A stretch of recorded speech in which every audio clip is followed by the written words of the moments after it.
ইতিপূর্বে আমি mulching paper দিয়ে মরিচ, টমেটো এবং করলার চাষ করে সফলতা পেয়েছি। তাই সিদ্ধান্ত নেই মালচিং পেপার দিয়ে কলা চাষ করব। আর সে ইচ্ছা থেকেই এই কলার চাষ। ৪ মাস বয়সে গাছের এতটা বৃদ্ধি, কারণ হচ্ছে মালচিং পেপার। এর কারণে জমিতে আগাছা জন্মায় না, মাটির আর্দ্রতা ধরে রাখা যায় এবং সেচের পানিও কম লাগে। এতে করে গাছের বৃদ্ধিও ভালো হয়, ফলনও বাড়ে ২০-৩০% পর্যন্ত। রোগবালাইও কম দেখা যায়। মালচিংয়ের কারণে মাটির উষ্ণতা নিয়ন্ত্রিত থাকে। এতে সময়, শ্রম এবং খরচ সবই কমে যায়। আধুনিক কৃষিতে মালচিং পেপার এখন একটি সফল প্রযুক্তি।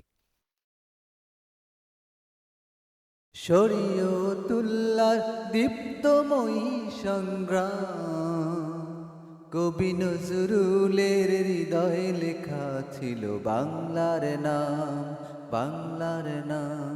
শরীয়তুল্লাহর দীপ্তময়ী সংগ্রাম, কবি নজরুলের হৃদয়ে লেখা ছিল বাংলার নাম, বাংলার নাম।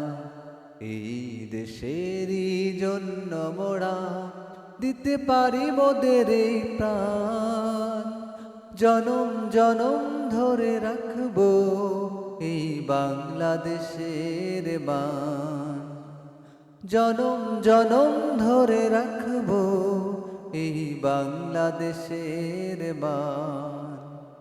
সবুজ দিগন্তে ভরা এই দেশ, শোনা যায় কোকিলের গান, জনম জনম ধরে রাখবো এই বাংলাদেশের মান, জনম জনম ধরে রাখবো এই বাংলাদেশের মান, জনম জনম ধরে রাখবো এই বাংলাদেশের মান, জনম জনম ধরে রাখবো এই বাংলাদেশের মান।